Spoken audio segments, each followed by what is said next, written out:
धृतराष्ट्र ने कहा, हे संजय, धर्म भूमि कुरुक्षेत्र में युद्ध की इच्छा से एकत्र हुए मेरे और पांडु के पुत्रों ने क्या किया?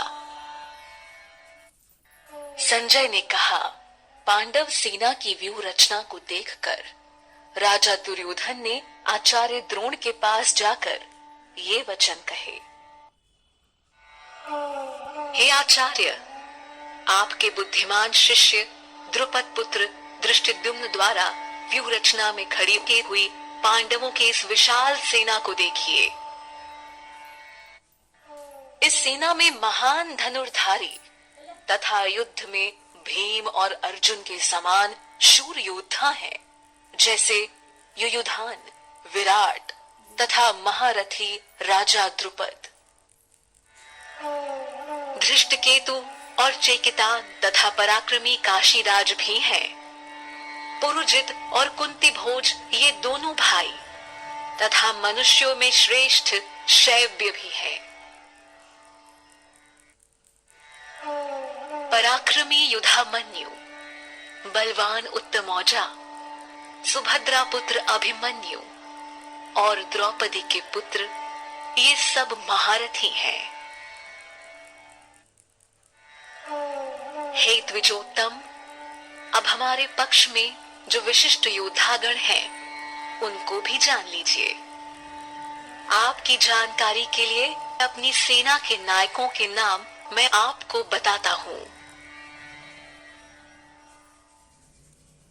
इसमें स्वयं आप द्रोणाचार्य, भीष्म, कर्ण तथा रणविजयी कृपाचार्य, अश्वत्थामा, विकर्ण एवं सोमदत्त का पुत्र भूरिश्रवा है। अनेक प्रकार के अस्त्र शस्त्रों से सुसज्जित तथा युद्ध में कुशल और भी अनेक शूरवीर हैं, जो मेरे लिए प्राण त्यागने को तैयार हैं। भीष्म के द्वारा रक्षित हमारी सेना असीमित है, किंतु भीम द्वारा रक्षित उनकी सेना सीमित ही है। अपने अपने स्थान पर स्थित रहते हुए आप सब लोग भीष्म पितामह की ही सुरक्षा करें। दुर्योधन को प्रसन्न करने के लिए कुरुवृद्ध पितामह भीष्म ने सिंह के समान गरज कर जोर से शंख बजाया।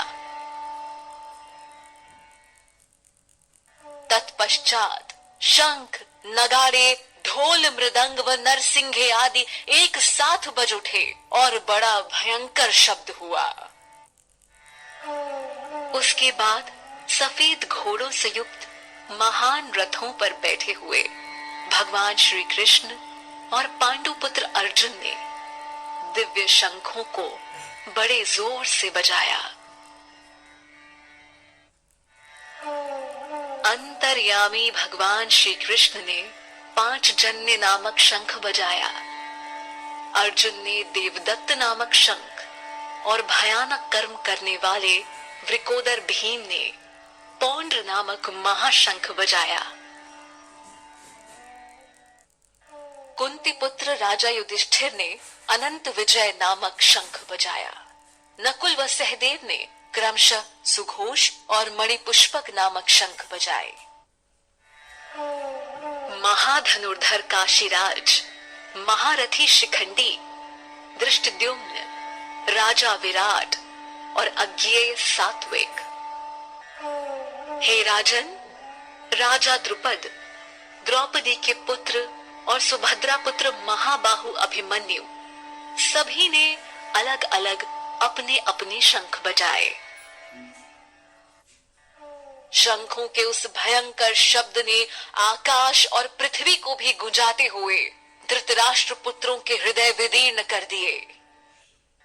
हे राजन, अब शस्त्रों के चलने की तैयारी हो ही रही थी कि उसी समय कपिध्वज पांडुपुत्र अर्जुन ने अपना धनुष उठा लिया और श्री कृष्ण से बोले। अर्जुन ने कहा, हे अच्युत, मेरे रथ को दोनों सेनाओं के मध्य में खड़ा कीजिए, जिससे युद्ध की इच्छा से खड़े इन लोगों का मैं निरीक्षण कर सकूं कि मुझे इस युद्ध में किनके साथ युद्ध करना है। धृतराष्ट्र पुत्र दुर्बुद्धि दुर्योधन का हित चाहने वाले उन राजाओं को देखना चाहता हूं जो युद्ध करने आए हैं। संजय ने कहा, हे भारत, अर्जुन के इस प्रकार कहने पर श्री कृष्ण ने दोनों सेनाओं के मध्य अपना रथ खड़ा कर दिया।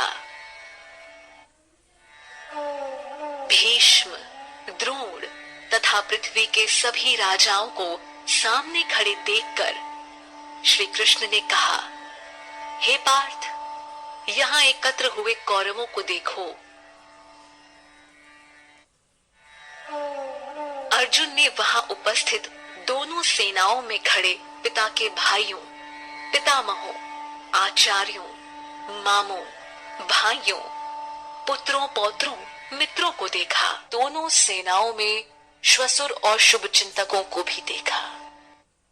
उन उपस्थित सभी बंधुओं को देखकर उनका मन करुणा से भर गया और वे शोकयुक्त होकर बोले, युद्ध भूमि में अपने ही लोगों को युद्ध के लिए सामने देखकर मेरे अंग शिथिल हो रहे हैं और मुख भी सूख रहा है और मेरे शरीर में कंपन तथा रोमांच हो रहा है। मेरे रोम खड़े हो रहे हैं। मेरे हाथ से गांडीव धनुष छूटा जा रहा है और त्वचा जल रही है। मेरा मन भ्रमित हो रहा है और मुझसे खड़ा नहीं हुआ जा रहा। हे केशव, मैं इसमें अपशकुन देख रहा हूँ और युद्ध में स्वजनों को मारकर कल्याण भी दिखाई नहीं दे रहा है। हे कृष्ण, न मैं विजय चाहता हूँ, न मैं राज्य और न ही सुखों को चाहता हूँ। हे गोविंद, हमें ऐसे राज्य से अथवा ऐसे भोगों से जीने का क्या लाभ है।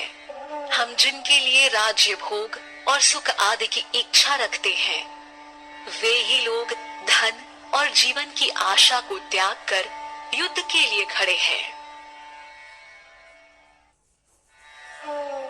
ये लोग गुरुजन, ताऊ, चाचा, पुत्र, पितामह, श्वसुर, पोते, साले तथा अन्य संबंधी हैं।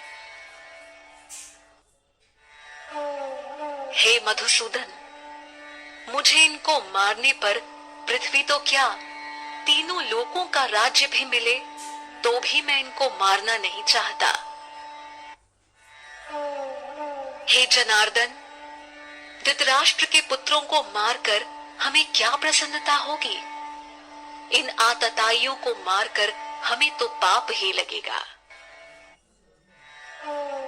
इसलिए हे माधव, अपने बंधुजन धृतराष्ट्र के पुत्रों को मारना हमारे लिए उचित नहीं है, क्योंकि अपने ही लोगों को मारकर हम कैसे सुखी होंगे।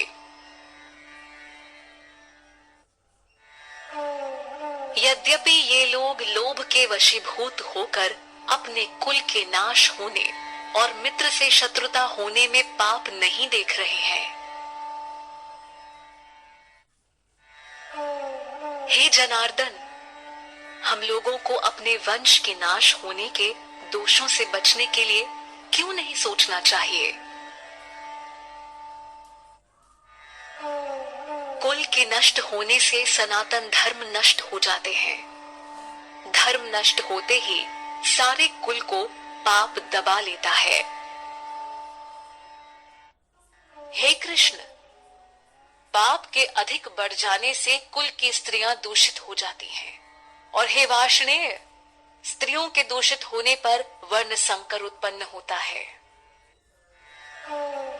वर्ण संकर कुल घातियों के कारण कुल नरक में चला जाता है, और पिंड जलदान की क्रिया से वंचित इनके पितर भी नरक में गिर जाते हैं।